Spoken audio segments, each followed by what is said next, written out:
She was the Duke's secret love, but she was promised to the Count. The moment Meg felt his hand brush against hers in the shadowed alcove of Ashford Hall, she knew her life would never be simple again.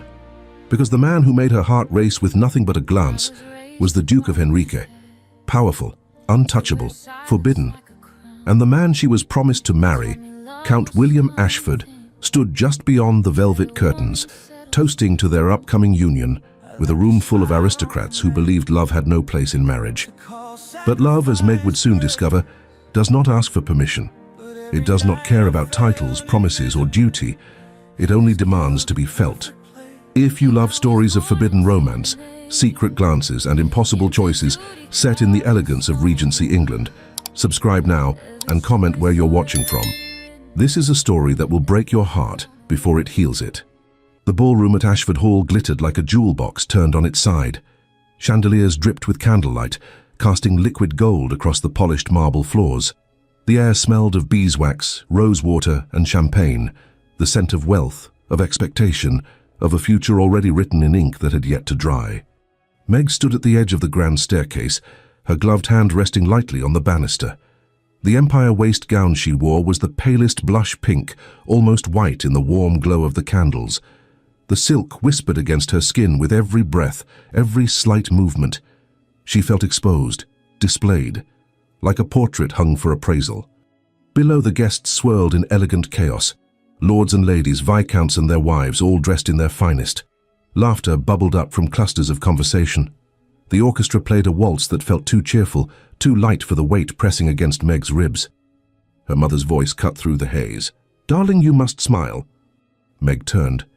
Lady Worthington stood beside her, impeccable in deep emerald silk, her expression a careful blend of pride and warning.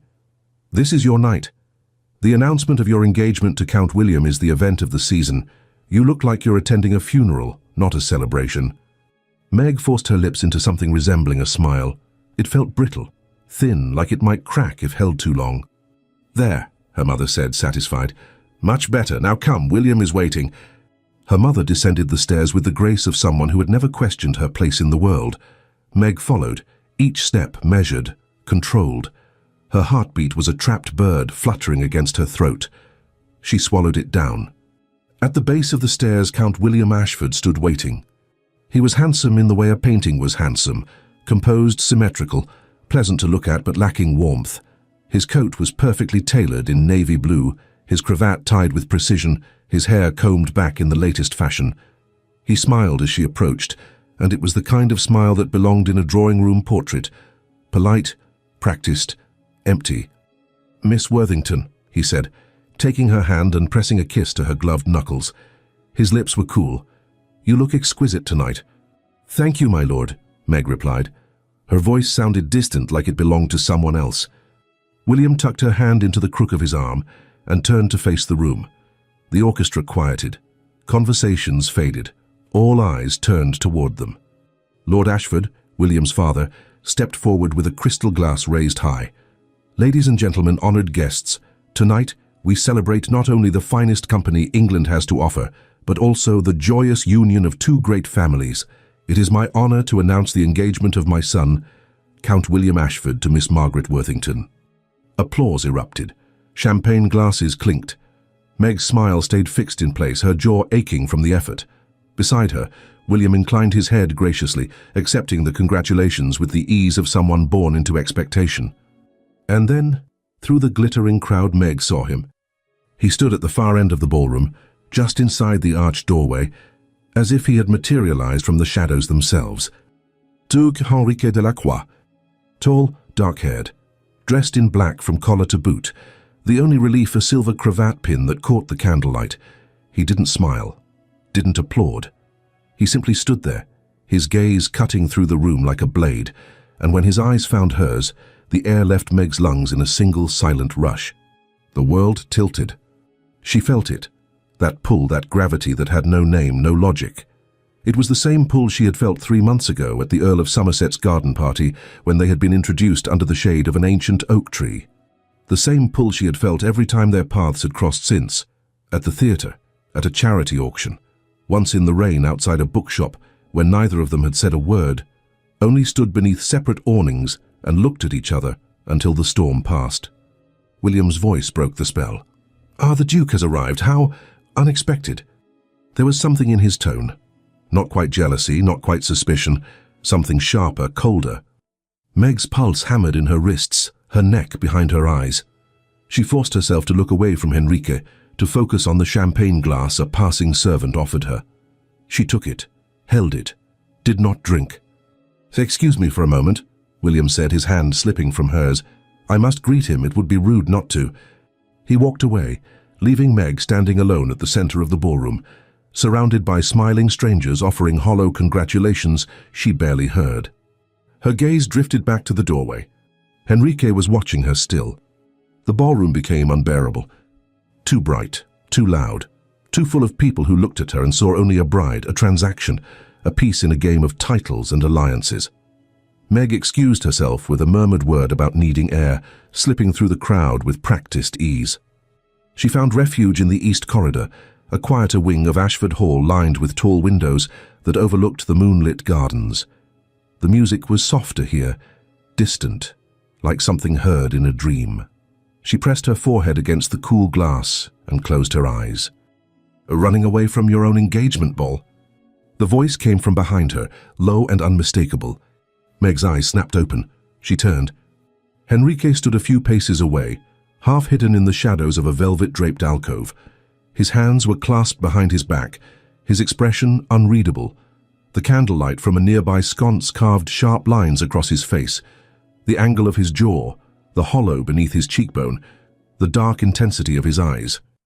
"I needed a moment," Meg said quietly. Her voice was steadier than she felt. "Her moment," he repeated, stepping closer. "From what, the applause, the champagne, or the man you're about to spend the rest of your life with?"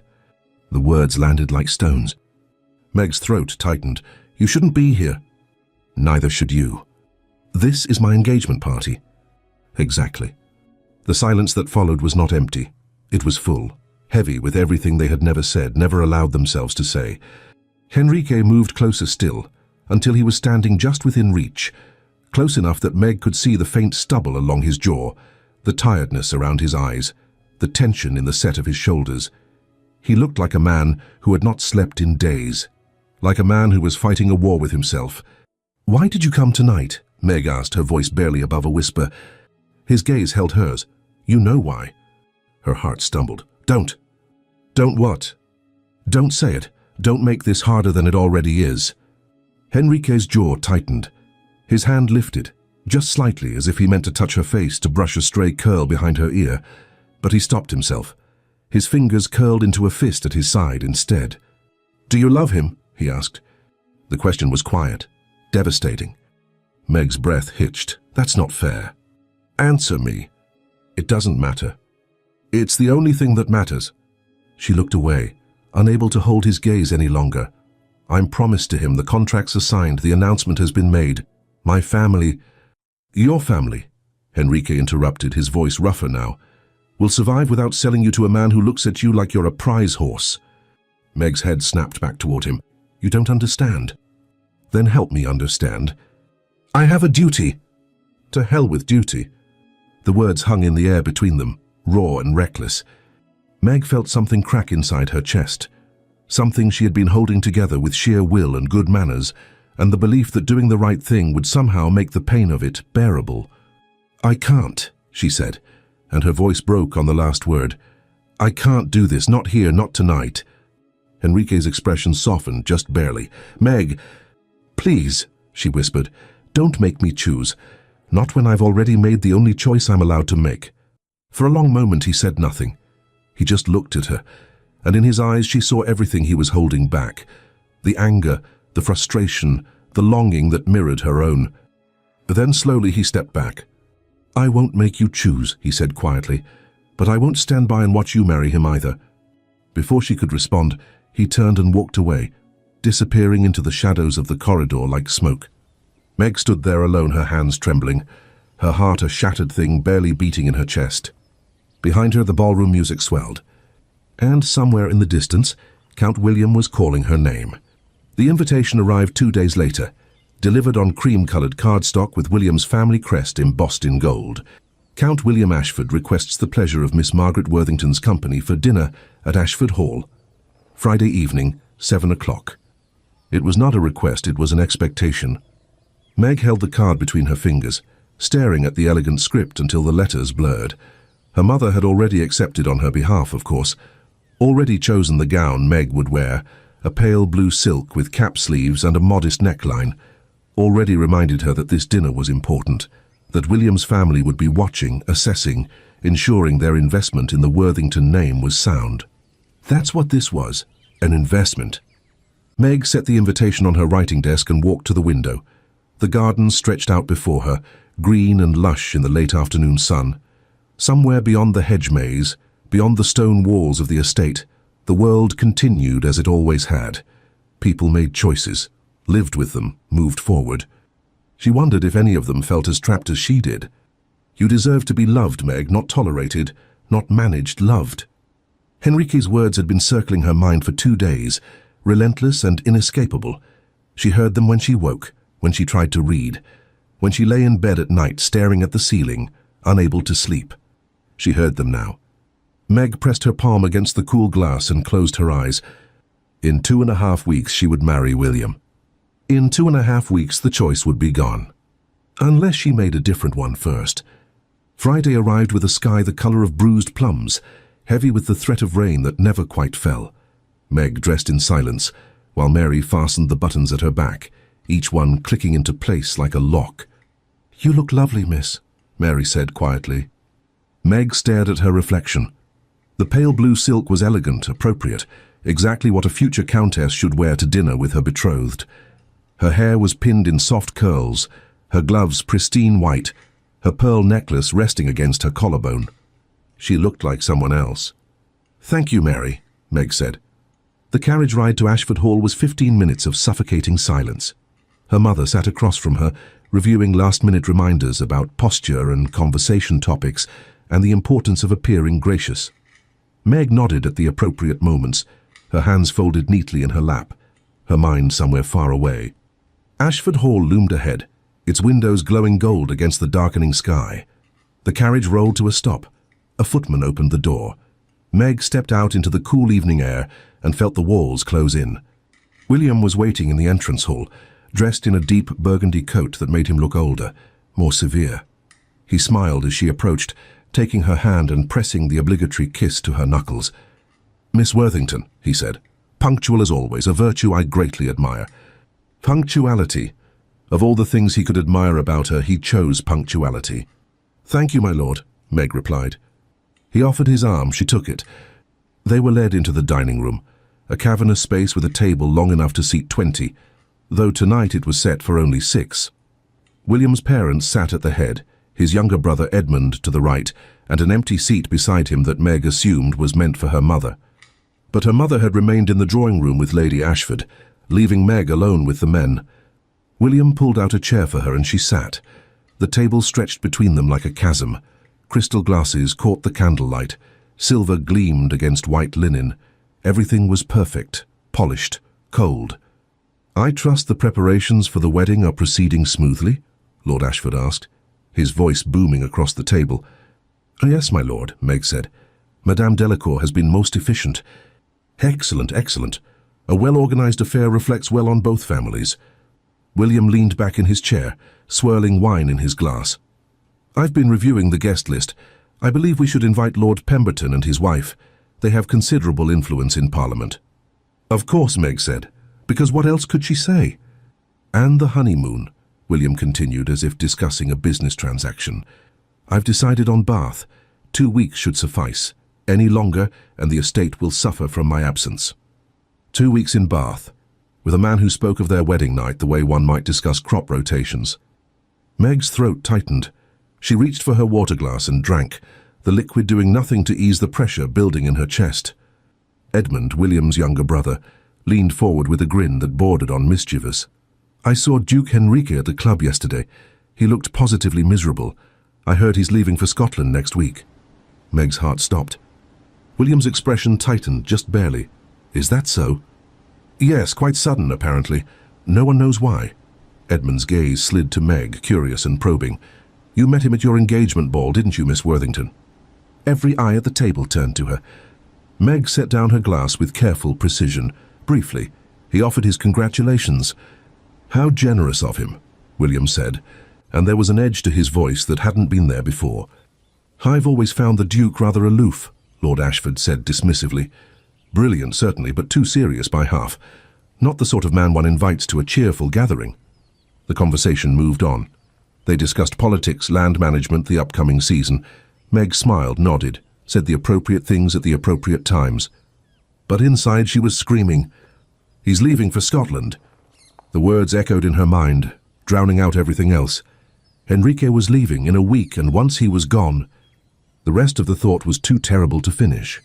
Dinner ended with port and polite conversation in the drawing room. Meg sat beside her mother on a velvet settee, her hands folded in her lap, her expression serene. She was very good at this, at pretending, at performing the role she'd been taught to play since childhood. But when William approached and asked if she would walk with him in the gardens, something inside her recoiled. "Of course," she said anyway. They stepped out into the cool night air, the scent of roses and damp earth surrounding them. The gardens at Ashford Hall were immaculate, every hedge trimmed with precision, every path perfectly laid. It was beautiful in the way a painting was beautiful, something to admire from a distance but never touch. William walked beside her in silence, his hands clasped behind his back. Finally he spoke. "There's something I need to address." Meg's pulse quickened. "Oh? I'm not a fool, Miss Worthington." His voice was calm, controlled. "I've noticed the way you look when Duke Enrique's name is mentioned, the way you avoid speaking of him, the way you seemed distracted at your fitting when he delivered that message." Meg's stomach dropped. "I don't know what you mean." William stopped walking and turned to face her. "I am choosing to believe that nothing inappropriate has occurred between you, that you understand your duty to this engagement and to our families." It wasn't a question. It was a warning. "Of course I understand," Meg said, her voice steadier than she felt. "Good." William's gaze was cold, assessing. "Because I will not be made a fool of. I will not have my name dragged through scandal by a wife who cannot control her sentiments." The word hung in the air like an accusation. Meg lifted her chin. "You have nothing to concern yourself with, my lord." "I hope not." He stepped closer, and Meg had to force herself not to retreat. "You are to be my wife, my countess.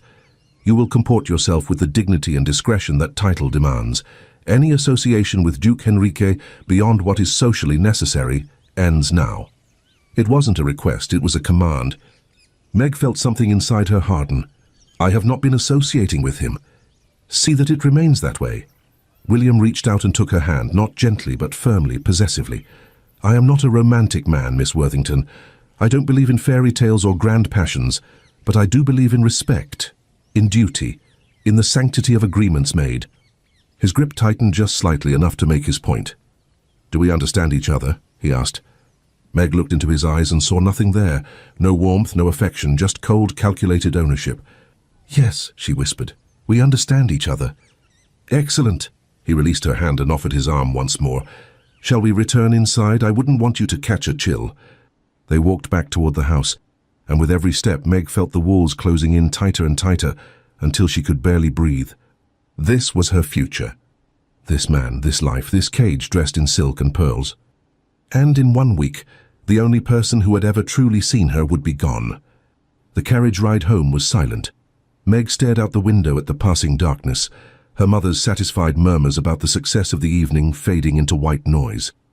When they arrived at Worthington Manor, Meg excused herself immediately, claiming fatigue. She climbed the stairs to her room, closed the door, and leaned against it. Her hands were shaking. She pressed them against her chest, feeling her heart race beneath her palms.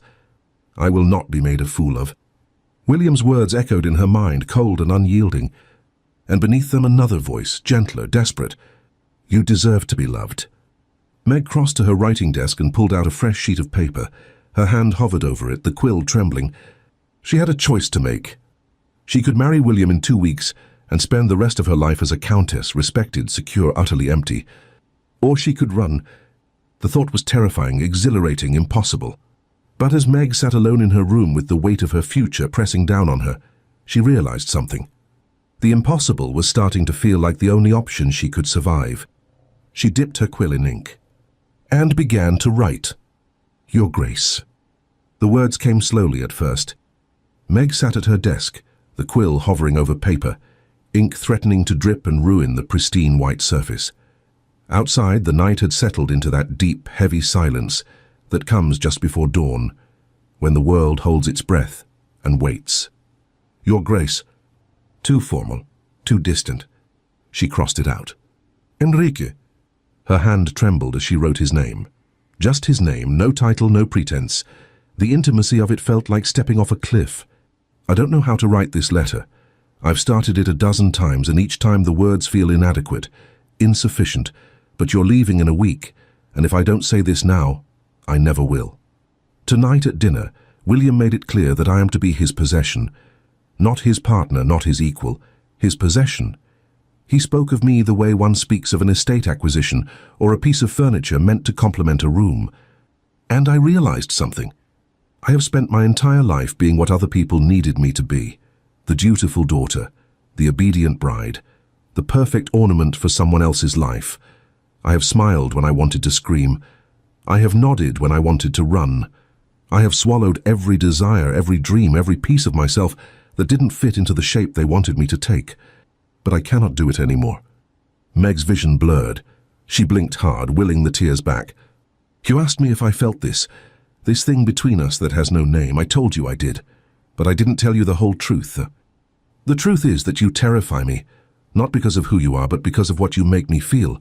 When I'm near you, I forget every rule I've ever learned, every lesson in propriety and duty and sacrifice. When you look at me, I feel seen in a way I've never been seen before. And it's terrifying because I didn't know I could want something this much. I didn't know I could want anything this much. You said I was choosing fear over happiness. You were right. But I'm also choosing fear over destroying my family, over ruining my sister's future, over becoming the scandal that follows the Worthington name for generations. So I'm asking you something I have no right to ask. Wait for me. Not forever. I know that's not fair. But wait until I can find a way to do this without burning everything to the ground. Give me time to think, to plan, to find a way that doesn't make me choose between loving you and loving them. If such a way exists. If it doesn't... She stopped, stared at the unfinished sentence. If it didn't exist, what then? Meg set down the quill and pressed her hands against her eyes, exhausted. The clock on the mantel chimed 4 in the morning. In 3 hours the house would wake. Mary would bring tea, her mother would review the day's schedule, and Meg would put on another performance of perfect smiling compliance. She picked up the quill again. If it doesn't exist, I will find you in Scotland. I will come to you. And I will trust that love, this impossible, terrifying, beautiful thing, will be enough to carry us through whatever comes after. Yours? Meg? She folded the letter before she could second-guess herself, sealed it with wax, addressed it in careful script to Henrique's London residence, and then she hid it in the bottom drawer of her desk, beneath old correspondence and pressed flowers. Because sending it and writing it were 2 different acts of courage, and she wasn't sure she had both in her yet. Morning came with pale grey light and the sound of rain against the windows. Meg had slept for perhaps an hour, her dreams fractured and restless. When Mary knocked, she was already awake, staring at the ceiling. "Good morning, miss," Mary said, setting down the tea tray. "Your mother wishes to remind you about the luncheon at Lady Pemberton's at noon." Another performance, another stage. "Thank you, Mary." The maid hesitated at the door. "Miss Meg, forgive me for speaking out of turn, but you look unwell. Shall I tell your mother you need rest?" The kindness in her voice nearly undid Meg completely. "No," Meg said quietly, "I'll be fine." Mary didn't look convinced, but she nodded and left. Meg rose from bed and crossed to her desk. She pulled open the bottom drawer and stared at the sealed letter. "Send it," a voice whispered in her mind. "Send it now before you lose your nerve." Her hand reached for it. A sharp knock at the door made her slam the drawer shut. "Meg?" Her mother's voice crisp and impatient. "Are you awake?" "Yes, Mother." Lady Worthington entered without waiting for invitation, already dressed for the day in dove-grey silk. Her gaze swept over Meg with clinical assessment. "You look tired." "I didn't sleep well." "Then you should have retired earlier instead of sitting up writing letters." Her mother's eyes landed on the desk, on the fresh ink stains, the scattered papers. Who were you writing to at such an hour? Meg's heart hammered. Just correspondence, thank you notes for the engagement gifts. It was a believable lie, a safe lie. Lady Worthington's expression softened fractionally. You're being very conscientious, that's good. But you must pace yourself, darling. The wedding is in less than 2 weeks, and you need to look your best. Of course. Her mother crossed to the wardrobe and began sorting through gowns. Wear the rose-colored muslin today. Lady Pemberton appreciates elegance, and there will be several influential women present. This is an opportunity to establish yourself before the wedding. An opportunity to be inspected, evaluated, approved. Yes, mother. Lady Worthington paused, her hand on a gown, and turned to look at Meg with surprising gentleness. I know this is difficult. The transition from daughter to wife is never easy, but I promise you, once you're settled into married life, once you have children and a household to manage, you'll find purpose in it. Contentment even. Contentment. Not happiness, not love, contentment. Did you? Meg asked quietly. Did you find contentment? Her mother's expression shuttered. I found what I needed to find, and so will you. She left the room, taking the rose muslin with her. Meg stood alone in the growing morning light, the letter burning like a brand in the drawer behind her. The luncheon at Lady Pemberton's was exactly what Meg had expected. 12 women seated around a table, laden with delicate pastries and finger sandwiches, their conversations a carefully choreographed dance of gossip and status. Meg sat between her mother and the Viscountess of Hartley, smiling at the appropriate moments, laughing politely at stories she barely heard. And when is the happy day? Lady Pemberton asked, her eyes bright with curiosity. 2 weeks from Saturday, Lady Worthington answered for Meg. The ceremony will be at St. George's. How wonderful. Count William is such a catch. You must be thrilled, Miss Worthington. Meg's smile didn't waver. I'm very fortunate. And will you be attending the Harrington Ball next week? The Viscountess asked. I understand it's to be quite the event. We received an invitation, Lady Worthington said. Though with the wedding so close, I'm not certain. Oh, you must attend, Lady Pemberton insisted. It may be your last opportunity to enjoy society as an unmarried woman. Once you're a countess, everything changes. Everything changes. The words echoed in Meg's mind as the luncheon continued around her. She sipped tea she couldn't taste, nibbled at pastries that felt like sawdust, nodded and smiled, and played her part with practiced perfection. And all the while she thought about the letter hidden in her desk. The letter she still hadn't sent. It was nearly 4 o'clock when they returned to Worthington Manor. Meg excused herself immediately, claiming a headache, which wasn't entirely a lie. The pressure behind her eyes had been building all day, a steady, throbbing ache. She climbed the stairs to her room, closed the door, and leaned against it. The letter was still there, still sealed, still unsent. Meg crossed to the desk and pulled it out, staring at Henrique's name written in her own careful hand. If she sent this, there was no taking it back, no pretending. No more hiding behind duty and propriety and fear. If she sent this, she was choosing him. Her hands trembled as she broke the seal, unfolded the paper and read her own words again. Wait for me. I will find you in Scotland. Yours, Meg. The courage she'd had at 4 in the morning felt impossibly distant now, in the cold light of afternoon, with the weight of her mother's expectations and William's warnings pressing down on her. She should burn it, forget she ever wrote it. Go forward with the wedding and learn to live with whatever contentment she could scrape together from the ruins of her dreams. That would be the smart thing, the safe thing. Meg stared at the letter for a long moment. Then she resealed it with fresh wax, rang for Mary and placed it in her maid's hands before she could change her mind. I need this delivered to Duke Henrique's London residence, Meg said quietly. Immediately, and Mary. She met the maid's eyes. No one can know. Mary's gaze was knowing, worried but loyal. Yes, miss. She disappeared with the letter, and Meg stood alone in her room, her heart racing, her hands empty. She had chosen.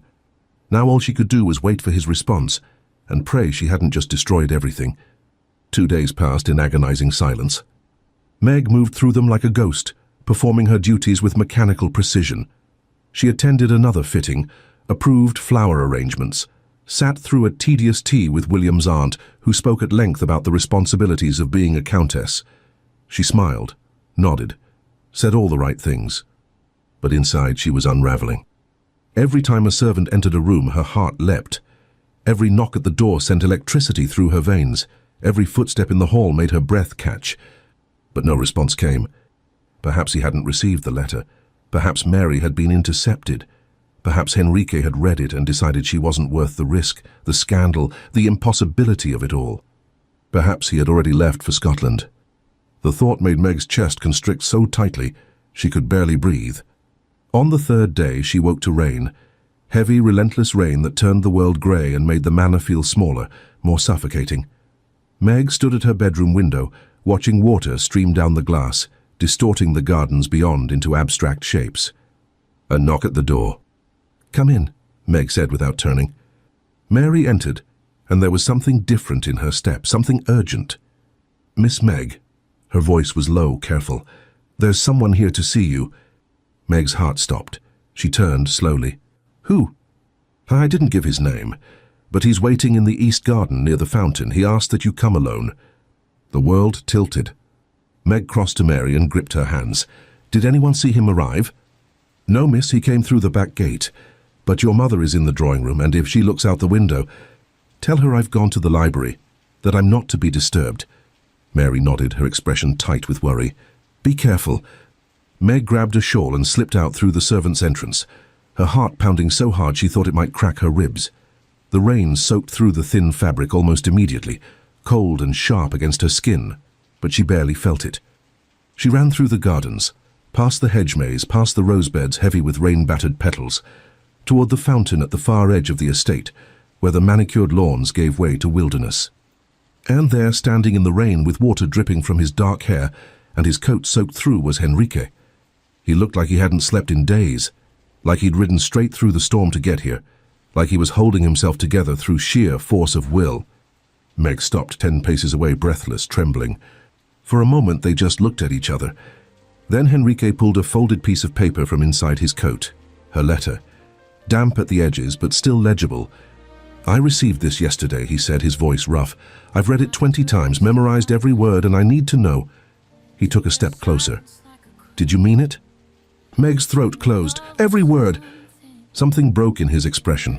Relief, anguish, desperate, bone-deep need. "Then why are you still here?" The question came out almost angry. "Why are you still planning a wedding to a man you don't love when you could be—" He stopped, shook his head. "I don't understand, Meg. You wrote that you would come to me, that you would choose this, choose us, but you're still here and the wedding is in 11 days, and I'm losing my mind trying to figure out what you want from me." "I want time," Meg said, her voice breaking. "I want to find a way that doesn't destroy my family." "There is no way." Henrique closed the distance between them in 3 strides. "There's no version of this where you leave William and your family emerges unscathed. The scandal will happen. Society will talk. Your mother will be furious, and your father humiliated, and your sister's prospects will suffer. That is the price. The only question is whether you're willing to pay it." Rain poured down between them, soaking them both, blurring the edges of the world until there was nothing but this moment, this choice, this man standing before her, asking her to burn her life down for the chance at something real. "I'm terrified," Meg whispered. "So am I. What if we're wrong?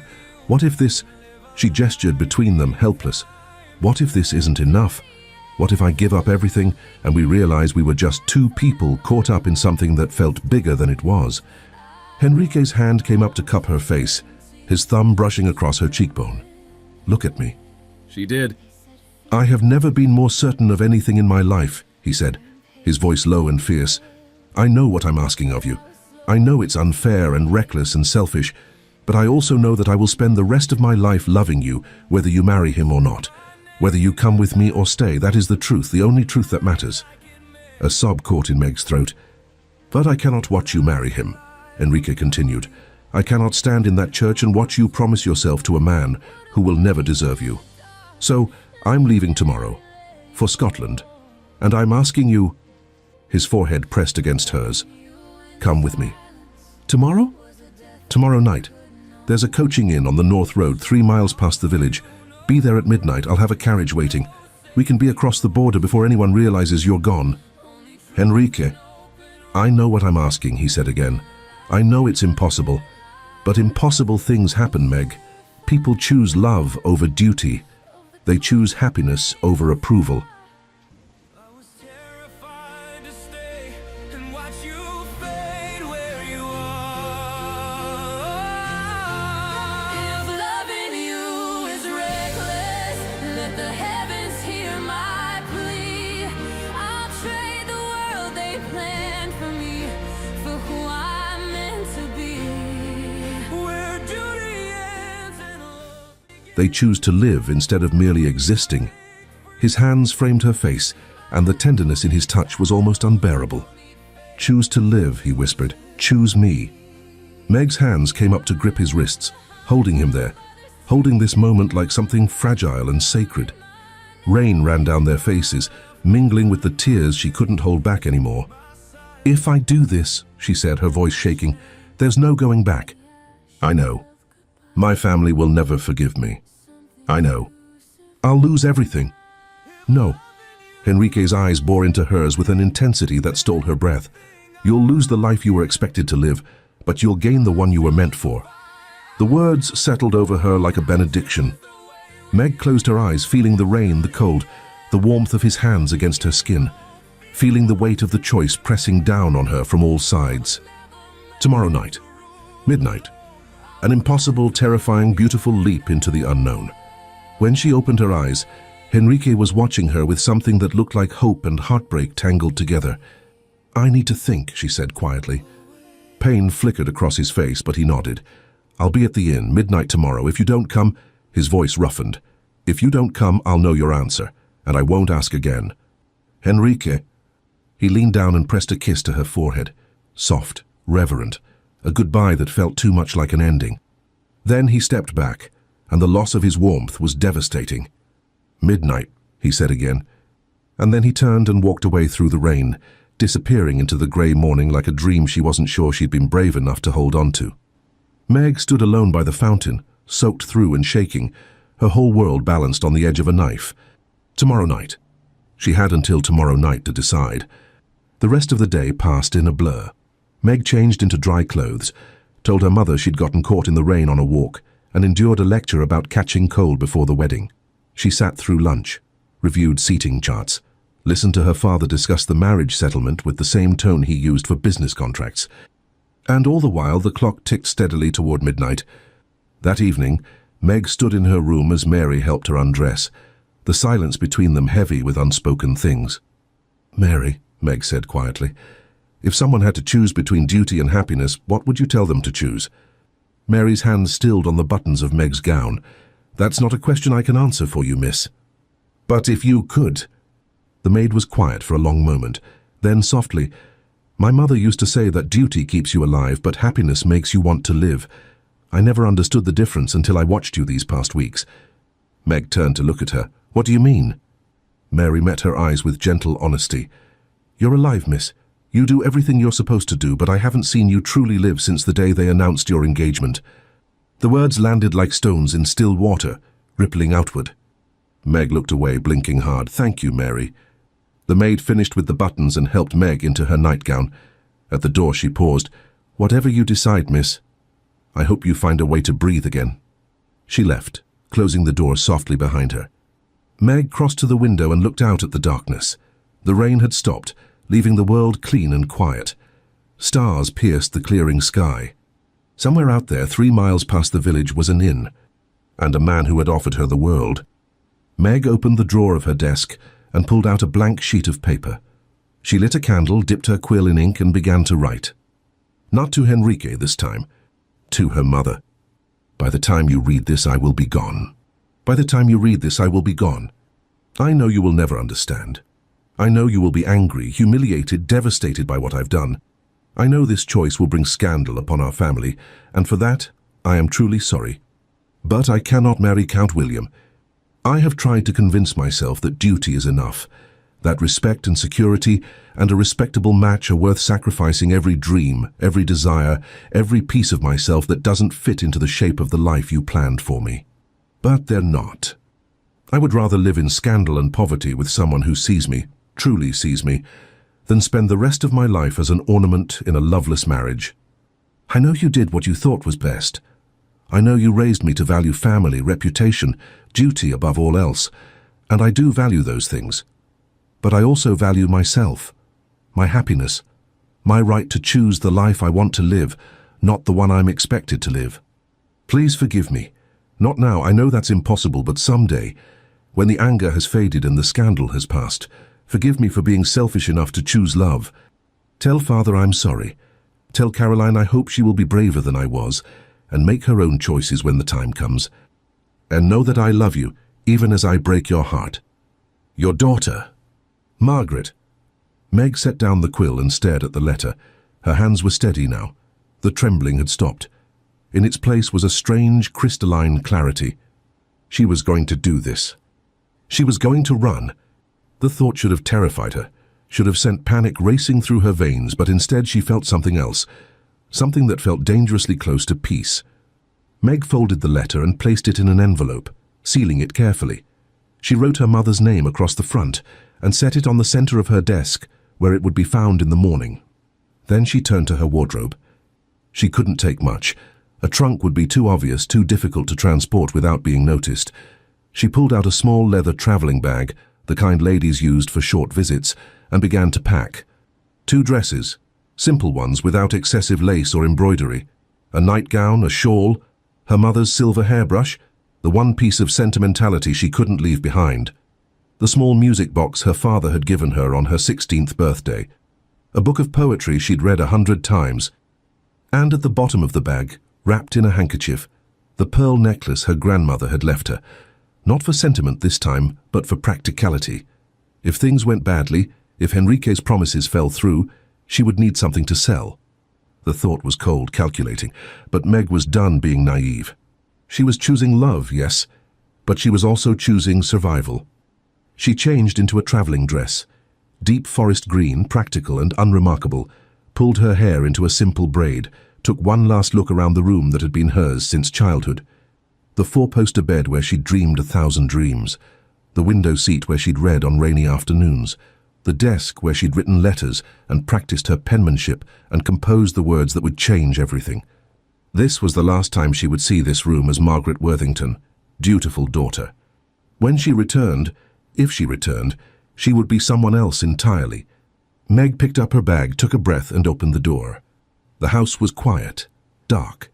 The servants had retired for the evening, and her parents were in their separate chambers. The grandfather clock in the hall showed 11:30, 30 minutes until midnight. Meg moved through the corridors like a shadow, every creak of the floorboards making her heart jump, down the stairs, through the drawing room, toward the servants' entrance at the back of the house. She had almost reached it when a voice stopped her cold. "Going somewhere?" Meg froze. Slowly she turned. Her younger sister Caroline stood at the bottom of the stairs, dressed in a white nightgown, her blonde hair loose around her shoulders. She was 14, all wide eyes and sharp intelligence, and she was looking at Meg with an expression that was far too knowing. "Caroline," Meg breathed, "what are you doing awake?" "I heard you moving around." Caroline descended the last few steps, her gaze dropping to the traveling bag in Meg's hand. "You're leaving, aren't you? You're running away." There was no point in lying.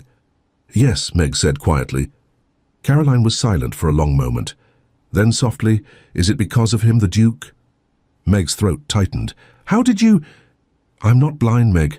I saw the way you looked at each other at the engagement ball, the way you disappeared into the corridor and came back looking like someone had torn your heart out." Caroline stepped closer, her voice dropping to a whisper. "Does he love you?" "Yes." "Do you love him?" "Yes." "Then why didn't you do this sooner?" The question, so simple and devastating, nearly broke Meg completely. "Because I was afraid," she whispered, "of hurting Mother and Father, of ruining your future, of being selfish." Caroline reached out and took Meg's free hand, squeezing it tightly. "You're not selfish, you're brave."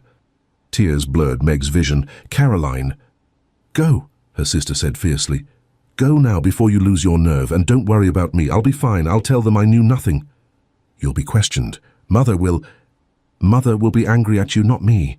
Caroline smiled, sad and wise beyond her years.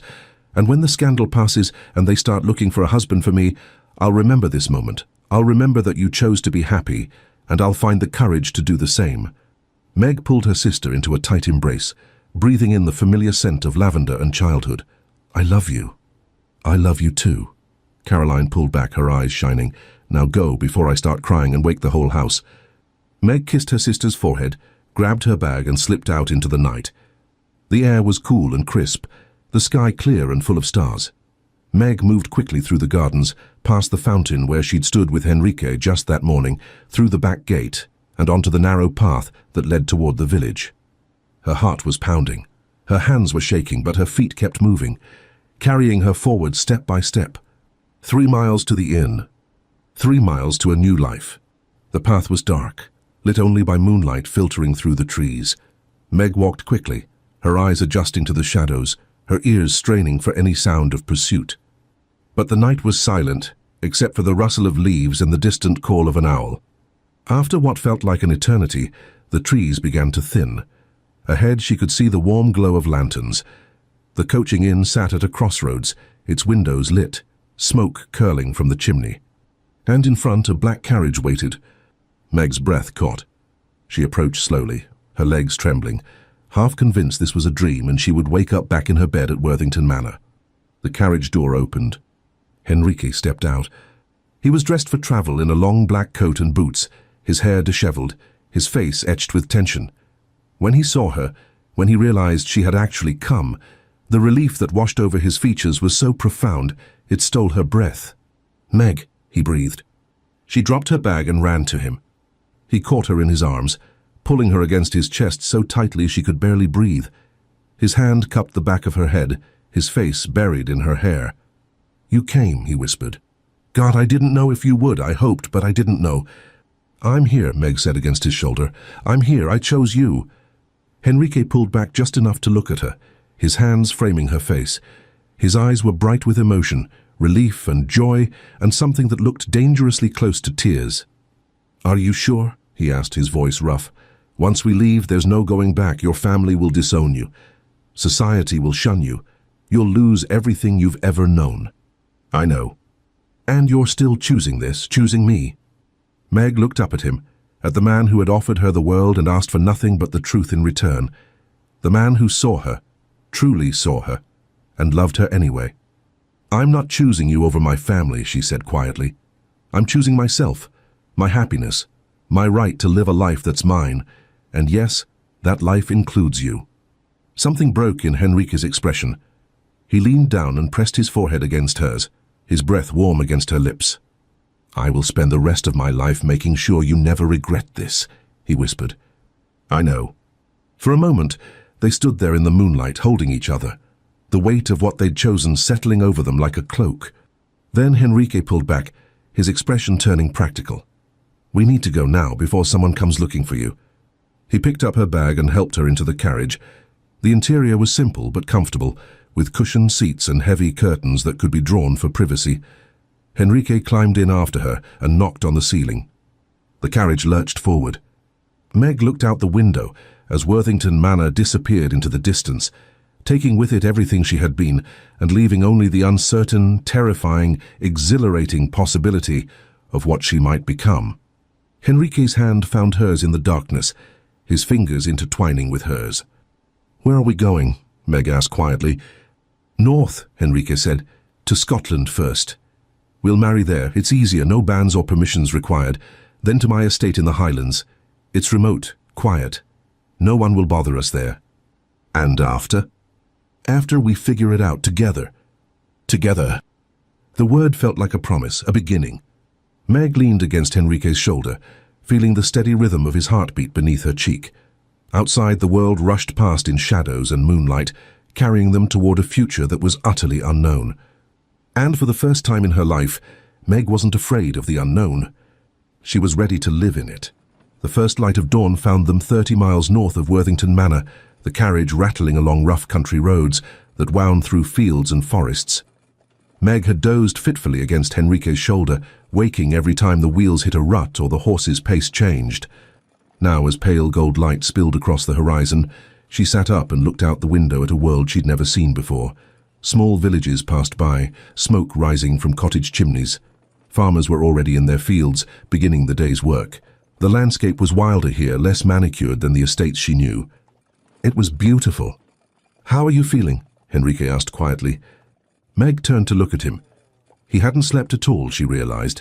He'd sat awake through the entire night, watching over her, one hand resting protectively on hers. "Terrified," she admitted, "and free both at once." Henrique's expression softened. "That sounds about right. Do you think they've discovered I'm gone yet?"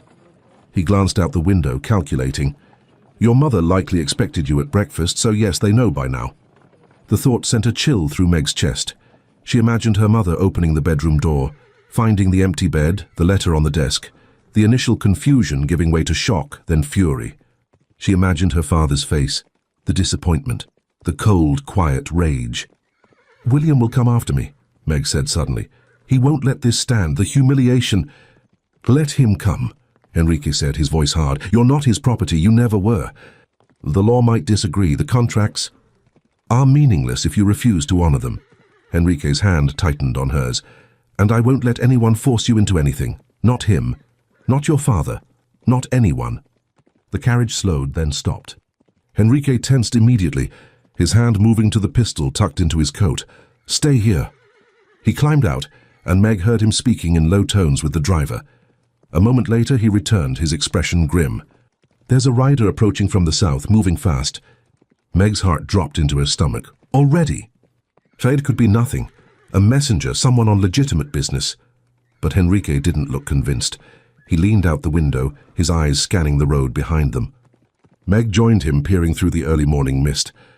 A single horseman was visible in the distance, riding hard, his dark coat billowing behind him. As he drew closer, Meg's blood ran cold. "It's William," she whispered. Henrique's jaw clenched. "Get back from the window." "No." Meg's voice was steady now, hard. "If he's come all this way, he's come for me. I won't hide." The rider pulled up alongside the carriage, his horse breathing hard, foam flecking its mouth. Count William Ashford sat in the saddle, his face a mask of cold fury.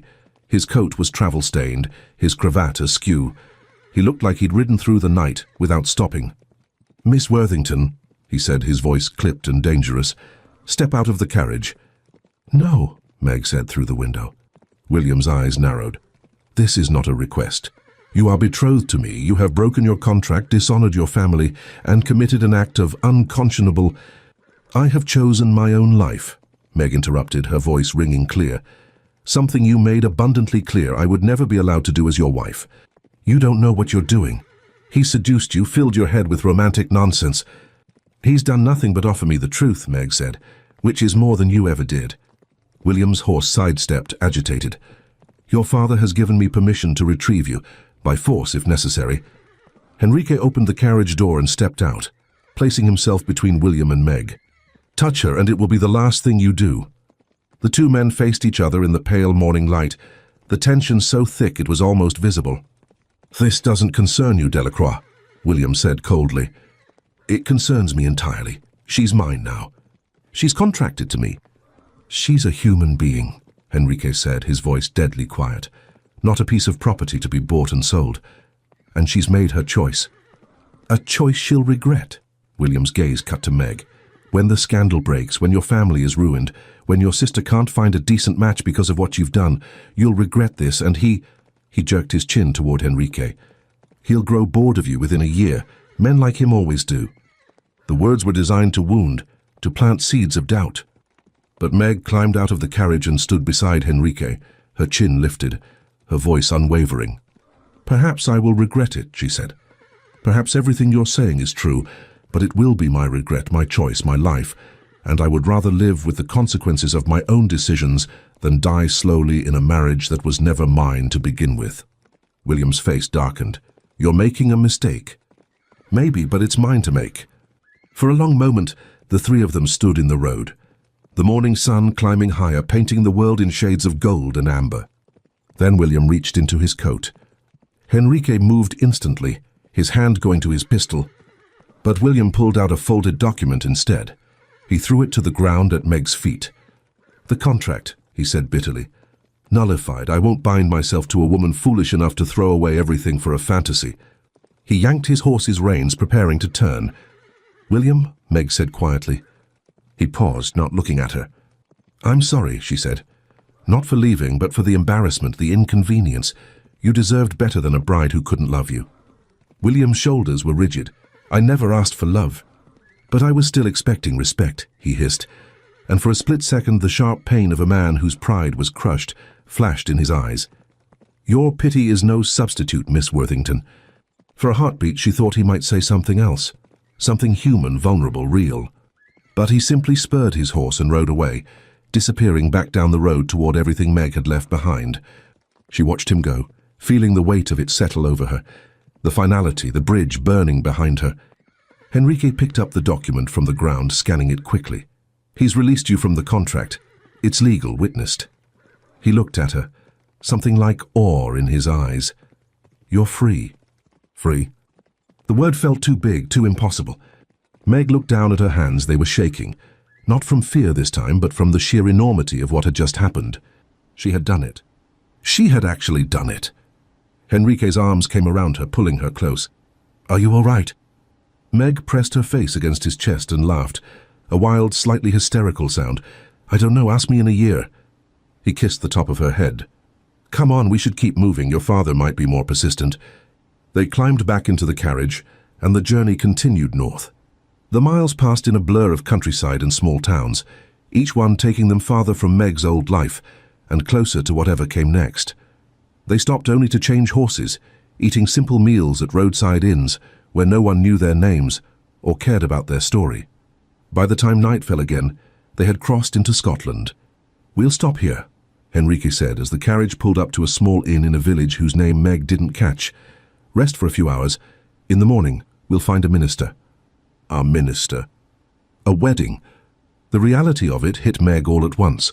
Tomorrow she would become Henrique's wife, not in a grand ceremony at St. George's with 300 guests and her mother crying tears of pride, but in a small Scottish church with strangers as witnesses. And somehow that felt more real than anything she'd left behind. The innkeeper showed them to a room, just one, though Henrique had requested two.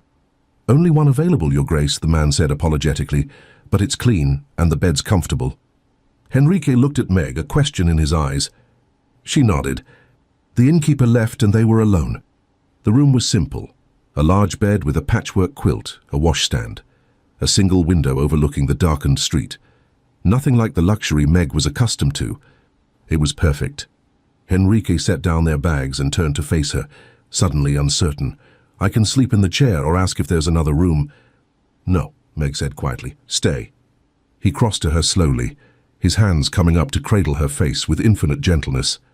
"I want you to know that I don't expect—" He stopped, searching for words. "We don't have to— I can wait until after we're married, until you're ready."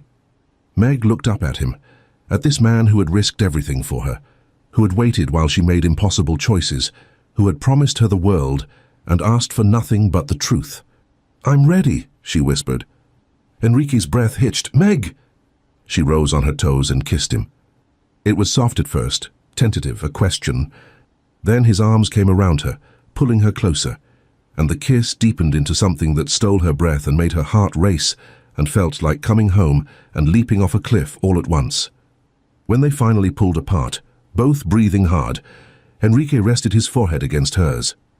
"I love you," he said. "I will love you until the day I die and probably long after." Meg's eyes filled with tears.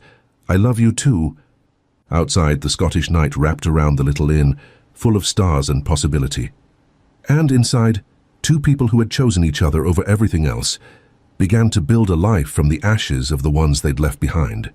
Morning came with soft grey light and the sound of rain tapping gently against the window. Meg woke slowly, disoriented for a moment, the unfamiliar room taking shape around her, the patchwork quilt, the rough wooden beams across the ceiling, the warmth beside her. She turned her head. Henrique was already awake, propped on one elbow, watching her with an expression so tender it made her chest ache. "Good morning," he said quietly. "Good morning." Meg's voice was rough with sleep. She became acutely aware of how close they were, how her hair was probably a disaster, how she must look in the pale morning light. But Henrique was looking at her like she was the most beautiful thing he'd ever seen. "How long have you been awake?" she asked. "A while. I didn't want to wake you." His fingers brushed a strand of hair from her face, the gesture achingly gentle. "You talk in your sleep." Heat flooded Meg's cheeks. "I do not." "You do. You said something about roses and rain, and my name." A small smile tugged at his lips. "Twice." Meg buried her face in the pillow, mortified. "I'm never sleeping again." Henrique's laugh was low and warm. "That would be unfortunate. I quite like watching you sleep." She peeked up at him. "That's slightly unsettling." "Is it?" He traced the line of her jaw with his fingertips, his touch feather-light. "I'll try to be more unsettling then." Despite everything, the uncertainty, the fear, the enormity of what they'd done, Meg found herself smiling. Actually smiling. The kind of smile that came from somewhere deep and genuine, and hadn't been practiced in front of a mirror. "What happens today?" she asked quietly. Henrique's expression grew more serious. "Today we find a minister.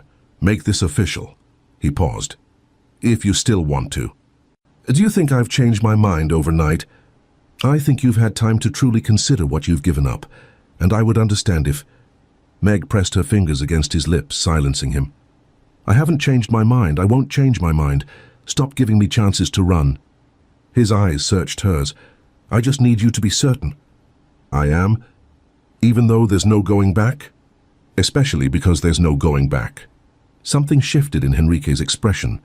Relief, love, gratitude, all tangled together. He caught her hand and pressed a kiss to her palm, then her wrist, then the inside of her elbow, each touch deliberate and reverent.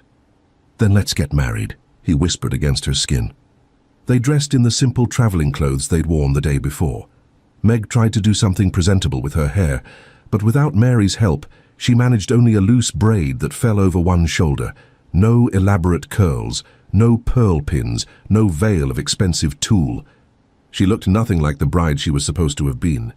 She looked like herself. The village had a small stone church at its center, old and weathered, with ivy climbing the walls and a modest bell tower.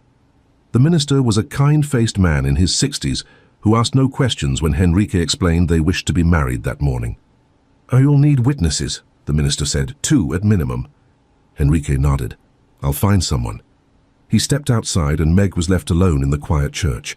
She walked slowly down the aisle, her footsteps echoing on the stone floor. Sunlight filtered through stained glass windows, painting the pews in colors of amber and blue and deep crimson. This was where she would marry. Not St. George's with its soaring ceilings and aristocratic congregation. Not with her mother crying in the front row and 300 guests watching. Not with William standing stiff and formal at the altar, waiting to claim his prize. Here, in this small Scottish church that smelled of wood polish and old hymn books, with a man who loved her enough to risk everything. The door opened behind her. Henrique entered with 2 people, an elderly couple, the innkeeper and his wife, both smiling warmly. "They've agreed to witness," Henrique said. "Are you ready?" Meg looked at him standing there in his travel-worn coat, his dark hair disheveled, his eyes holding hers with an intensity that made the rest of the world fade away. "Yes," she said, "I'm ready." The ceremony was brief, simple. Nothing like the elaborate ritual Meg had been preparing for over the past weeks. The minister spoke of love and commitment and the sacred bond of marriage. Meg barely heard the words. She was too focused on Henrique's hands holding hers, warm and steady. Too focused on the way he was looking at her, like she was the only thing in the world that mattered. "Do you, Henrique Delacroix, take this woman to be your lawfully wedded wife?" "I do." His voice was clear, unwavering. "And do you, Margaret Worthington, take this man to be your lawfully wedded husband?" Meg's throat tightened. This was it, the final step, the point of absolute no return. She looked into Henrique's eyes and saw her entire future there. "I do," she said. "Then by the power vested in me I pronounce you husband and wife. You may kiss your bride." Henrique's hands came up to frame her face, his thumbs brushing across her cheekbones. He leaned down slowly, giving her time to close the distance or pull away. Meg rose on her toes and kissed him. It was soft and sweet and tasted like promises and new beginnings. When they pulled apart, both of them were smiling. The innkeeper's wife was crying happy tears. Her husband clapped Henrique on the shoulder. The minister beamed. And just like that, Meg was married. Not to Count William Ashford. To the man she loved. They signed the register in the minister's small office, Meg's hand shaking slightly as she wrote her name for the last time as Margaret Worthington. Below it, in fresh ink that hadn't yet dried, Henrique had written, Henrique Delacroix, Duke of Lennox, and beside it space for her new name, Margaret Delacroix, Duchess of Lennox. Meg stared at the words. They looked foreign, impossible. They looked like freedom. The innkeeper insisted on hosting a small celebration. Nothing elaborate, just bread and cheese and wine in the inn's common room. Other guests joined in, raising toasts to the newlyweds, offering congratulations in thick Scottish accents Meg could barely understand, but appreciated nonetheless. It was nothing like the reception that was supposed to happen at Worthington Manor. No orchestra, no champagne fountains, no elaborate multi-course meal. It was perfect. As the afternoon wore on, Henrique leaned close to Meg and whispered, "Should we continue north to the estate?" Meg nodded. "Yes, I want to see it, our home." Our home. The word still felt surreal. They departed the inn to warm farewells, the innkeeper's wife pressing a small package of food into Meg's hands for the journey. The carriage rolled north through the Scottish countryside, the landscape growing wilder and more beautiful with each passing mile. Hills rose in the distance covered in purple heather. Lochs gleamed like mirrors beneath the sky. Ancient forests crowded the roads, their branches forming canopies overhead. Meg had never seen anything like it. "It's beautiful," she breathed, her face pressed to the window. "Wait until you see the estate," Henrique said. "It's remote, isolated, not fashionable in the slightest, but it's peaceful." "It sounds perfect."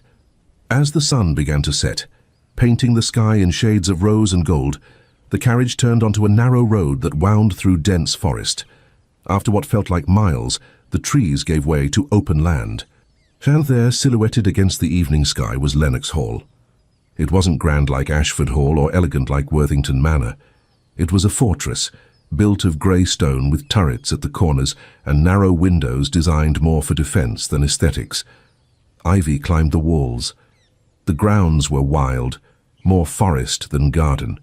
It looked like something out of a fairy tale, like a place where time moved differently, like a sanctuary. "It's not much," Henrique said quietly, "compared to what you're used to." "It's perfect," Meg interrupted, "absolutely perfect." The carriage stopped before the entrance. Henrique helped Meg down and she stood looking up at the imposing structure, feeling something settle in her chest. This was home now. The servants who greeted them were few but warm. A housekeeper named Mrs. MacLeod, who looked stern until she smiled, a butler named Fraser, who was clearly devoted to Henrique, and a handful of maids and footmen who welcomed their new duchess with genuine kindness. "We've prepared the duchess's chambers," Mrs. MacLeod said, leading them inside.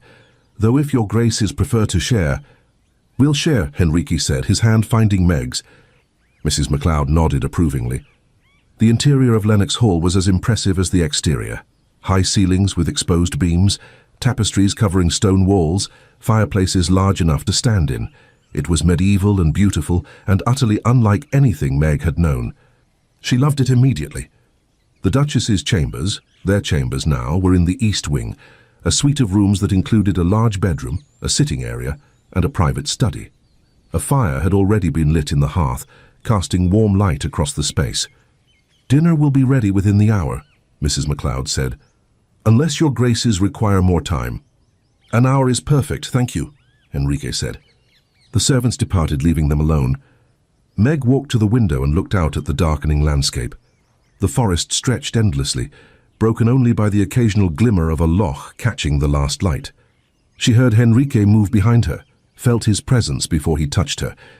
"Are you all right?" he asked quietly. Meg turned to face him. "I keep waiting to feel regret, panic, some sign that I've made a terrible mistake." "And?" "Nothing, I feel—" She searched for the right word. "Light, like I've been carrying something heavy for so long I forgot what it felt like to be without it." Henrique's arms came around her, and she leaned into his embrace, feeling the solid warmth of him, the steady beat of his heart. "I meant what I said this morning," he murmured against her hair. "I will spend the rest of my life making sure you never regret choosing me." "You don't have to earn my choice," Meg said. "I made it freely." "I know, but I want to anyway." They stood there as the last light faded from the sky and the stars began to appear, holding each other in the quiet of their new home. And for the first time in her life, Meg felt like she was exactly where she was meant to be. 3 weeks passed in the Scottish Highlands, like a dream suspended outside of time. Meg woke each morning to mist rolling across the moors, to the cry of birds she couldn't name, to Henrique's arms wrapped around her and his breathing slow and steady against her neck. She learned the rhythms of Lennox Hall, the way the stone floors were cold in the early morning, the way the fire in the great hall crackled and popped when the wind blew from the north, the way the entire estate felt alive in a way Worthington Manor never had. She learned the names of the servants, helped Mrs. MacLeod plan menus, even though she had no idea what half the Scottish dishes were, walked through the wild gardens with Henrique, their fingers intertwined, talking about everything and nothing. She learned what it meant to be married to someone who actually wanted to know her thoughts, her opinions, her dreams. She learned what it felt like to be happy. But happiness, Meg was discovering, did not erase the past. It simply made it easier to carry. She thought about her family every day, about her mother's face when she read the letter, about her father's disappointment, about Caroline, who had been so brave in letting her go, now facing the consequences alone. And some mornings, when the guilt became too heavy, Meg would slip out of bed before dawn and walk to the highest point of the estate, a rocky outcropping that overlooked the forest and the loch beyond, and let herself cry. Henrique always found her there. He never asked questions, never demanded explanations. He simply sat beside her in the cold morning air and held her hand until the tears stopped and she was ready to go back inside. On the morning of their 4th week at Lennox Hall, Meg was sitting at the small writing desk in their chambers when Henrique entered, carrying a letter. His expression was carefully neutral, but Meg knew him well enough now to see the tension in his shoulders. "What is it?" she asked. He held out the letter. "It's from your sister." Meg's heart stopped. Her hands trembled as she took the envelope, staring at Caroline's familiar handwriting. For a moment she couldn't bring herself to open it. "Do you want me to leave?" Henrique asked gently. "No, stay." She broke the seal and unfolded the paper, her eyes scanning the words quickly. "Dearest Meg, I hope this letter finds you well, though I have no idea if it will even reach you. I had to bribe one of Father's footmen to discover where the Duke's estate was located, and I'm trusting that he was honest about the information. First, I need you to know that I'm all right. Mother was furious, of course. Father locked himself in his study for 2 days. There has been talk, so much talk, but it's already starting to fade. The scandal is not as catastrophic as Mother predicted, though she would never admit that. Count William has left for the continent. He told anyone who would listen that you suffered from a nervous condition, and he graciously released you from the engagement rather than force you into marriage. It's a lie, obviously, but one that saves his pride and gives our family a shred of respectability.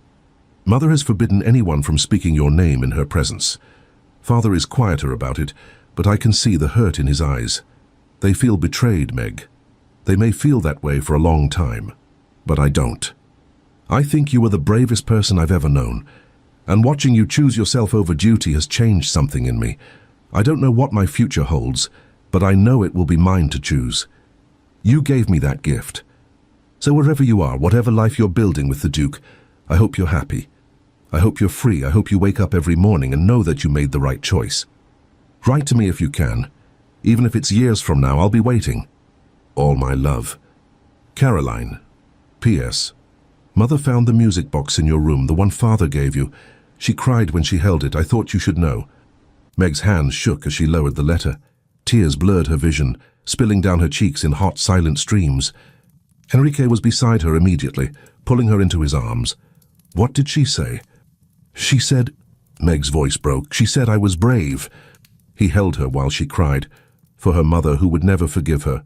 For her father who couldn't understand. For the music box left behind. For the sister who would face her own battles alone now. For all the pieces of her old life that were gone forever, and the new one she was still learning to inhabit. When the tears finally subsided, Meg pulled back and wiped her eyes. I need to write to her. She needs to know I'm all right. Of course. Meg pulled out fresh paper and began to write, her hand steady despite the emotions churning inside her.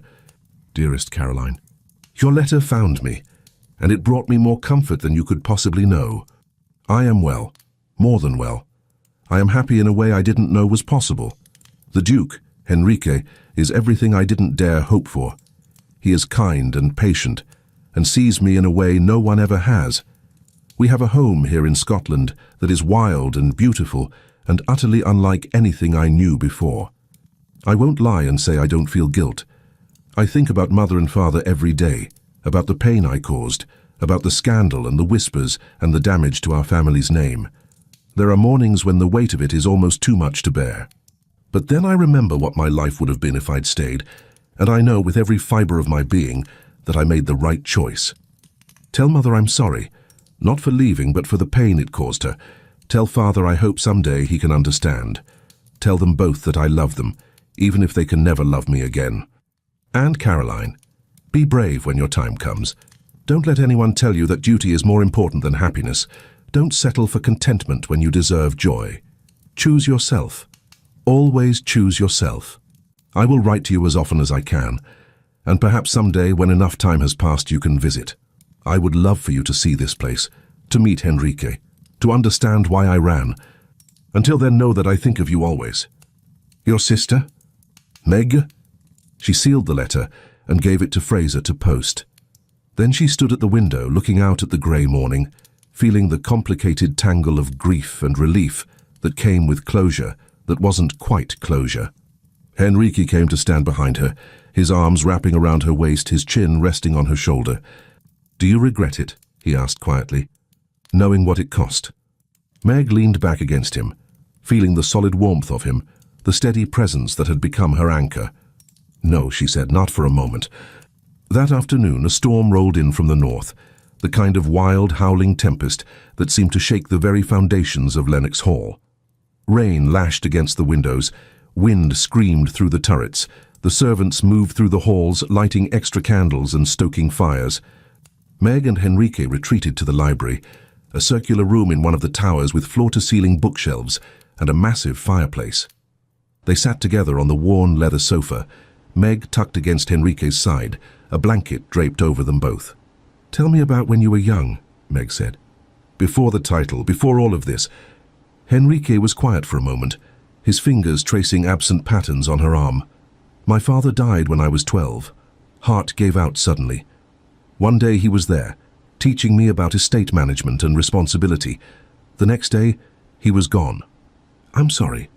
It was a long time ago."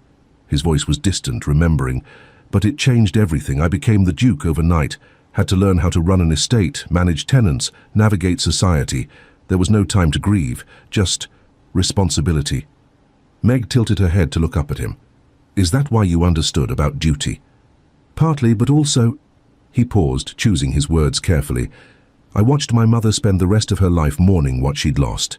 She remarried eventually, to a man she didn't love, because society expected it, because women weren't supposed to live alone. And I watched her become this hollow version of herself, going through the motions of life without ever really living." His arms tightened around Meg. "When I met you, I saw that same hollowness starting.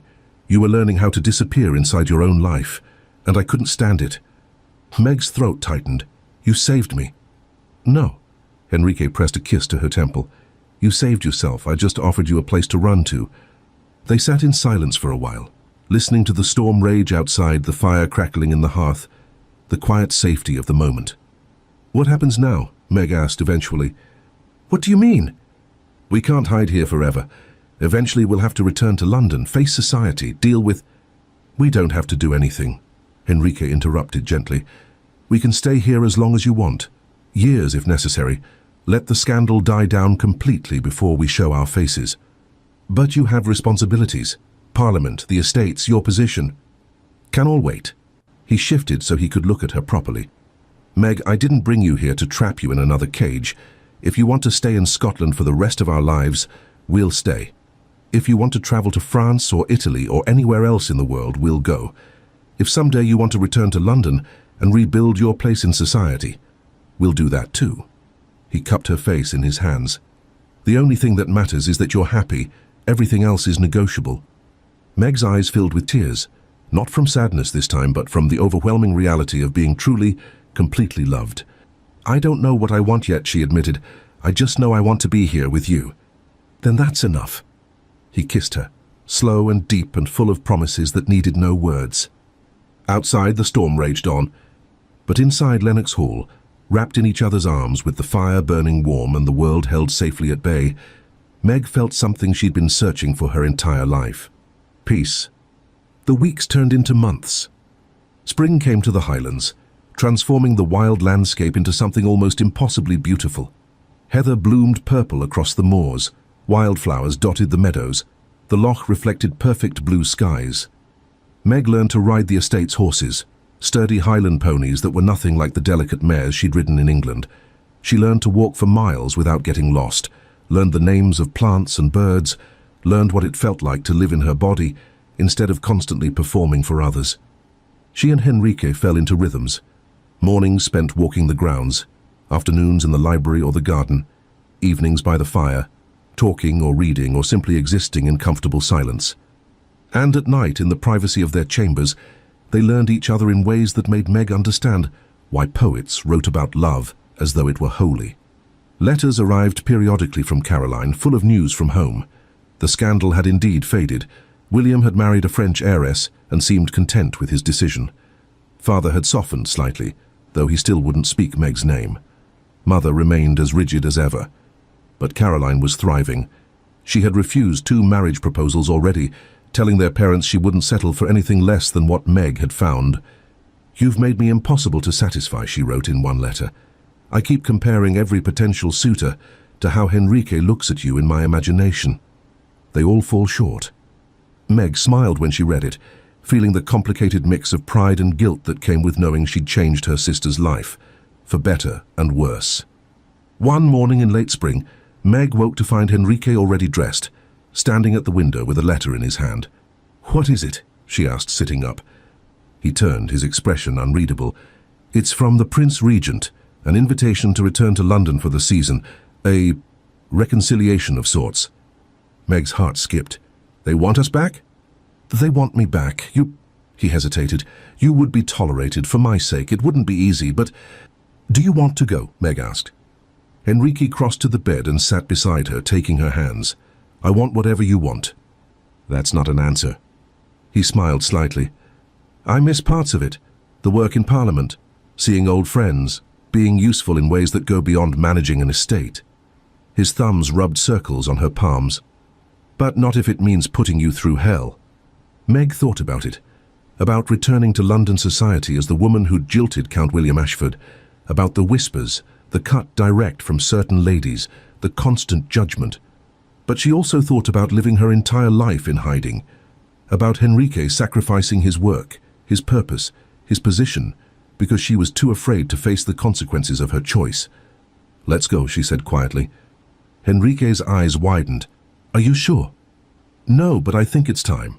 She squeezed his hands. "I can't hide forever, and if we're going to build a real life together, it can't be one where we're constantly running from the past." "It won't be easy." "Nothing worth having ever is." Henrique pulled her into his arms, holding her tight. "We'll do it together, every step." "Together," Meg echoed. Handa's spring sunlight streamed through the windows of Lennox Hall, illuminating the life they'd built from the ashes of the ones they'd left behind. Meg felt ready. Not fearless, not certain, but ready to face whatever came next. Together. London in the summer was exactly as Meg remembered it. Crowded, noisy, smelling of smoke and horses, and the Thames at low tide. But returning after 6 months in the Scottish Highlands made it feel like a different world entirely. Smaller somehow, despite the sprawling streets. More confined even with all the open sky. The carriage rolled through the city toward Henrique's London residence, a townhouse in Mayfair that Meg had never seen. She watched the familiar landmarks pass by through the window, her hands clasped tightly in her lap. Henrique covered her hands with his. "We can turn around right now, go back to Scotland and never look back." Meg shook her head. "No, we're here, we're doing this." "You're trembling." "I'm terrified," she admitted, "but I'm also tired of being afraid." The townhouse was elegant and surprisingly warm for a London residence, all dark wood and comfortable furnishings rather than the cold formality she'd expected. The staff greeted them with genuine warmth, especially toward Henrique, and cautious politeness toward Meg. She was the scandalous Duchess now, the woman who'd run away from her wedding. They would reserve judgment until they knew her better. "The Prince Regent's ball is in 3 days," Henrique said as they settled into the drawing room. "That will be our formal re-entry into society. It will be intense." Will William be there? Almost certainly. He's back from the continent with his new wife. Enrique's jaw tightened. If he says anything... He won't, Meg said with more confidence than she felt. He has as much reason to avoid scandal as we do. The next 3 days passed in a blur of preparation. Meg met with a modiste who somehow managed not to show any judgment as she fitted the notorious runaway bride for a ball gown. She practiced walking into rooms with her head held high, practiced smiling when she wanted to hide, practiced being the Duchess of Lennox instead of the disgraced Margaret Worthington. The night of the ball arrived too quickly. Meg stood in front of the mirror in her new gown, deep sapphire blue silk that made her eyes look impossibly bright. Her hair was dressed in elegant curls, a simple diamond necklace at her throat. She looked every inch a duchess. She felt like an imposter. Enrique appeared in the doorway, devastatingly handsome in black evening wear. He stopped when he saw her, something crossing his face that made her breath catch. "You're beautiful," he said quietly. "I'm terrified." He crossed to her and took both her hands. "Listen to me. These people, their opinions, their judgments, their whispers, they don't define you. They don't determine your worth. You are the woman who had the courage to choose her own life. That makes you stronger than any of them will ever be." Meg's eyes filled with tears. "Don't make me cry. I'll ruin the cosmetics." He smiled and kissed her forehead. "Shall we?" The Prince Regent's ball was held at Carlton House, and it was every bit as overwhelming as Meg had feared. The ballroom glittered with candlelight and jewels. Hundreds of guests swirled in elegant chaos, the cream of London society, all dressed in their finest, all turning to stare as the Duke and Duchess of Lennox were announced. The whispers started immediately. "That's her. The one who ran away. With the Duke, can you imagine? Shameful. Romantic. Scandalous." Meg's hand tightened on Enrique's arm. He covered it with his own, steady and warm. "Breathe," he murmured, "just breathe." They descended the stairs into the ballroom, and Meg kept her chin up, her expression serene, even as her heart hammered against her ribs. The Prince Regent himself approached, a large man with an even larger personality. "Delacroix, good to have you back. And this must be the infamous Duchess." Meg curtsied perfectly. "Your Highness." He studied her with shrewd eyes. "Caused quite the stir, didn't you?" "I apologize for any inconvenience to your Highness." "Inconvenience?" He laughed, a booming sound. "My dear, you provided the most entertaining gossip of the season. I should thank you." He leaned closer, lowering his voice. "Between you and me, Ashford was always a bore. You did yourself a favor." With that shocking pronouncement, he moved on, leaving Meg slightly stunned. "Did the Prince Regent just approve of me?" she whispered to Enrique. "Apparently." He looked bemused. "That will make things significantly easier." But not easy. As they moved through the ballroom, the reactions were mixed. Some people greeted them warmly. Old friends of Enrique's who were willing to overlook scandal for loyalty. Others turned away with cold shoulders and disapproving glares. A few brave souls approached Meg directly, curiosity outweighing propriety. "Is it true you rode through the night to Scotland?" one young lady asked, eyes wide. "It is," Meg said. "How wonderfully romantic." Not everyone was so charmed. Lady Pemberton, who had hosted that luncheon months ago, approached with ice in her eyes.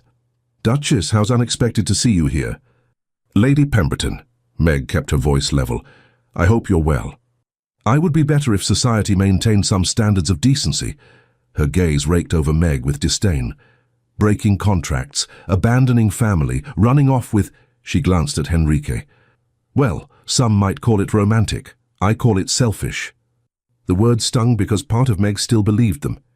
But before she could respond, a familiar voice cut through the tension. "And some might call it brave." Meg turned. Her sister Caroline stood there, dressed in pale pink, looking older than her 15 years, and beside her, looking stern and uncomfortable but present nonetheless, was their father. Meg's world tilted. "Caroline," she breathed. "Father." Lord Worthington looked at her for a long moment, his expression unreadable. Then stiffly he nodded.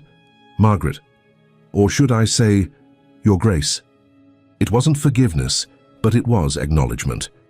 Caroline swept forward and took Meg's hand, squeezing tightly. "I told them they were coming to this ball whether they liked it or not. Mother refused, of course, but Father agreed to at least see you." Tears burned in Meg's eyes. "Thank you." Her father cleared his throat. "You look well." "I am well, father, very well." Another long pause, then quietly, "Are you happy?" The question caught Meg off guard.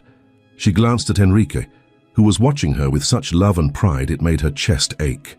"Yes," she said, "truly happy." Lord Worthington's expression softened just slightly.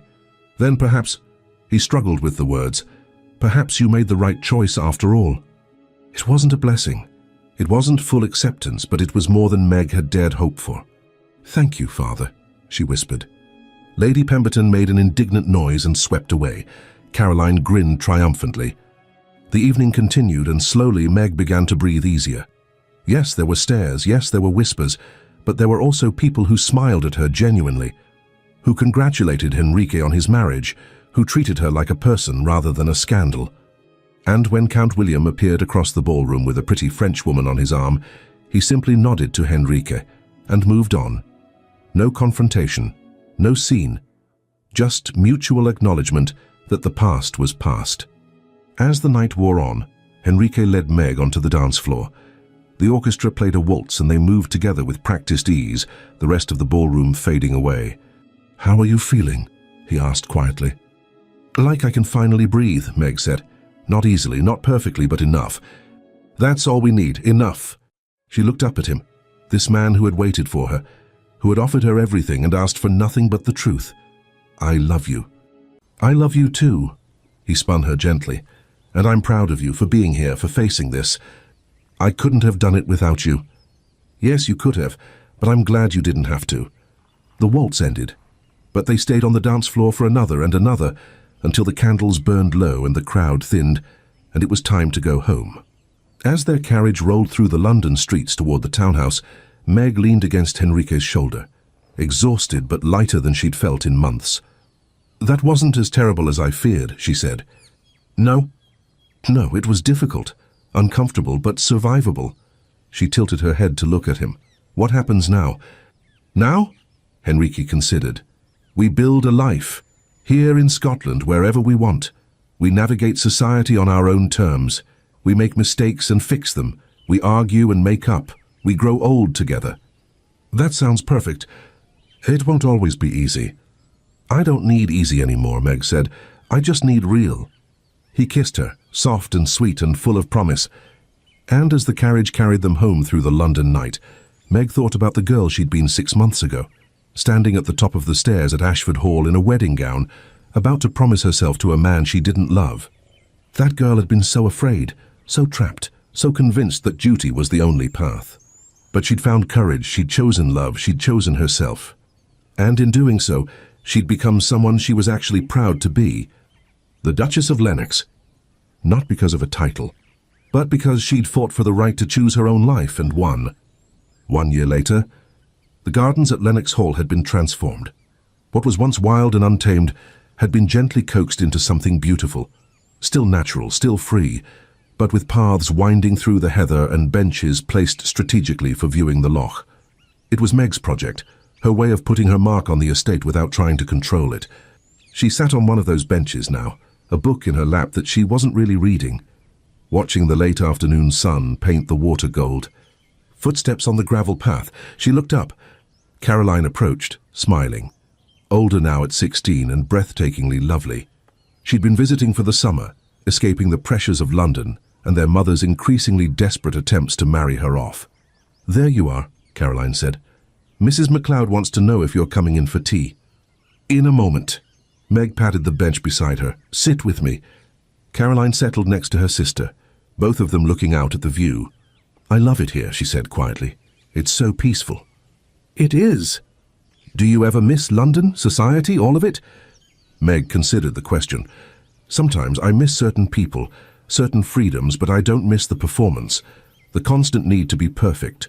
She glanced at her sister. "Here, I can just be myself. Mother says you've been ruined by isolation, that you've become too independent."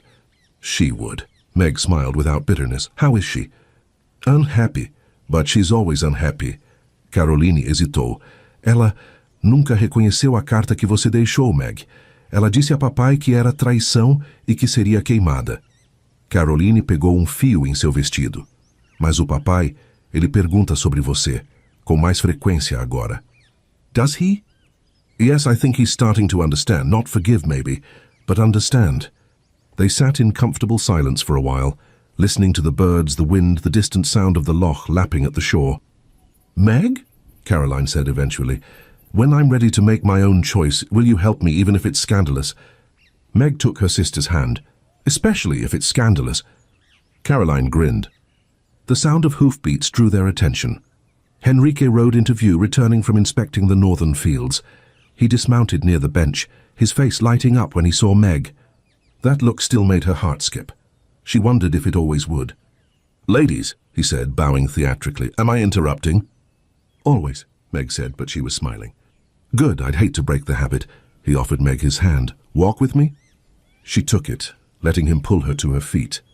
To Caroline she said, Tell Mrs. MacLeod we'll be in for tea shortly. Take your time, Caroline said knowingly. They walked through the gardens together, Meg's hand tucked into Henrique's arm. Their steps matched perfectly after a year of learning each other's rhythms. I have news, Henrique said. Oh? Your father sent a letter. He's asked if we might visit Worthington Manor for Christmas. Meg stopped walking. He did? Yes, he says.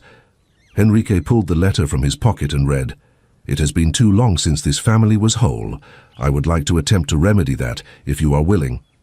Meg's eyes filled with tears. He wants us to come home. Not home, Henrique corrected gently. Lennox Hall is your home now, but yes, he wants to see you to try to rebuild what was broken. What do you think? I think it's your choice, as always. Meg looked back toward the house, their sanctuary, their life built from nothing but courage and love. Then she thought about Worthington Manor, about the family she'd left behind, about the possibility of healing. Let's go, she said. For Christmas, let's try. Henrique pulled her close and kissed her forehead. Together? Always together. They continued walking as the sun set over the highlands, painting the world in shades of rose and gold. And Meg realized that this moment, this life, this choice she'd made, was exactly what happiness felt like. Not perfect, not easy, not without pain or regret or complicated truths, but real. Beautifully, impossibly, wonderfully real. And that was enough. More than enough. It was everything. The end.